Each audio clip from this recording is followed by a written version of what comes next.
Here I am in sunny Iserlohn, and I had the good fortune to meet Scott here, Scott Tennant of the LAGQ, and I just thought we were sitting around sweltering in the heat. I'd just talk to him a little bit about what he's doing. So, Scott, what are you doing here, actually? I'm here because the LA Guitar Quartet played the other night. We're on a tour of Europe, and this is one of the stops. And now the rest of the guys are going off for a few days holiday, and I'm sticking around to get some work done. As you can see, I'm very busy. But I discovered actually in this trip that Gerald and I have a common love of the color purple. Yeah, so we've got a nice picture of purple shirts. Yeah. Yeah.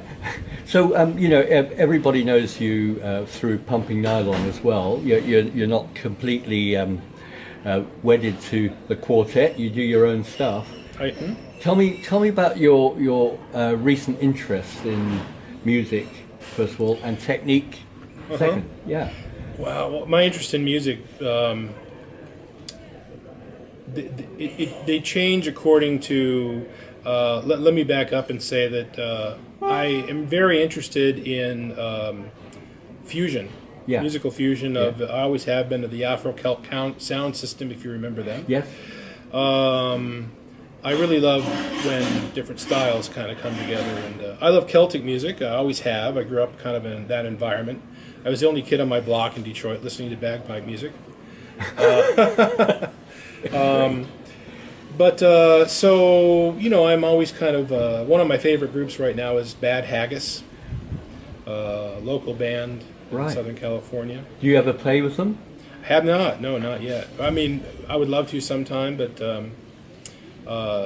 so interest-wise, of course, love the guitar and all things to do with the guitar. After a long day of teaching, hearing guitar all the time, going home, and I actually really love reggae. Really? Yeah. So you'd never know it looking at me.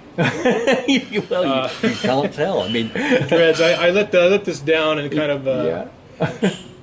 But yeah, just really eclectic. Are you writing anything at the moment? Any pieces? No. Let's see. I'm always doing some sort of arrangements, though. I mean, right now I'm actually involved in doing this Segovia project where I'm going to get to play or record a CD on his 1963 Ramirez guitar. Right. Beautiful guitar. I had a Ramirez as a kid, and generally I'm not a big Ramirez fan. However, this is truly one of the best guitars I've ever played. So when I get home in mid-August, I'll have 4 days to practice on it and record. And so on this trip, actually, I am learning the music as I have time and practicing. Well, tell me a bit more about the project. What made you interested in it? The guitar itself? It's something I always wanted to do. I come from an era where, I mean, my first classical teacher as a child was a disciple of Segovia. Joe Fava in Detroit had known Segovia through the Berkeley, California classes, and so I grew up with the Segovia repertoire.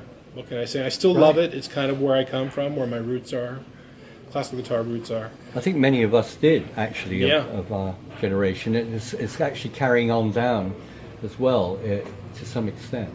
Yes. Are you going to play in the Segovia manner, or are you just going to play to a degree? Yeah, to a degree. Now he had a certain type of hand, big hand, and he you have to understand the way he approached music and fingered pieces.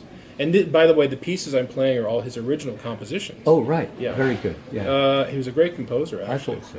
Nothing over 2 minutes and a half. Yeah, all the pieces are rather short. He was trying to promote the guitar as a solo concert instrument. Yeah. And if he fingered everything kind of in one spot all the time, people would kind of go, So he would just kind of jump. He'd finger things up here whenever he could and jump around. He'd jump up for one note and then jump down. And these days we think, why does he do that? And he did it for color, but also it was really a promotional thing too. Just to kind of keep people's interest in the guitar up. Right. So I am sticking to much of 90% of the fingerings, but I'm really Yeah. kind of doing what makes sense to me. Wonderful. Yeah. Yeah. Are you working on anything else? Any books? Any follow-ups to Pumping Nylon? Not anymore. We just finally put out the second edition of Pumping Nylon, which Yeah. is the same core material as the first, but just Yeah. with a lot more pieces and a Good. big old honking 4-hour video. Oh, great. Yeah. Well, okay. Well, I wish you good luck, and I hope you can actually get to jam with your group with Bad Haggis. Bad haggis. That doesn't sound too appetizing to me, but it might be fun. Bad haggis. Is there good haggis? Yeah, it's always good. I'm Scottish, so I've never tried haggis, and I am Scottish. Oh, you haven't? No.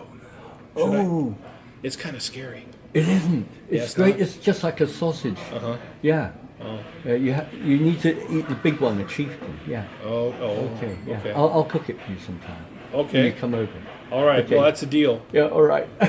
Thanks a lot, Scott. Thanks, and Gerald. we'll see you around You bet. for some haggis. If you're not careful. Bye.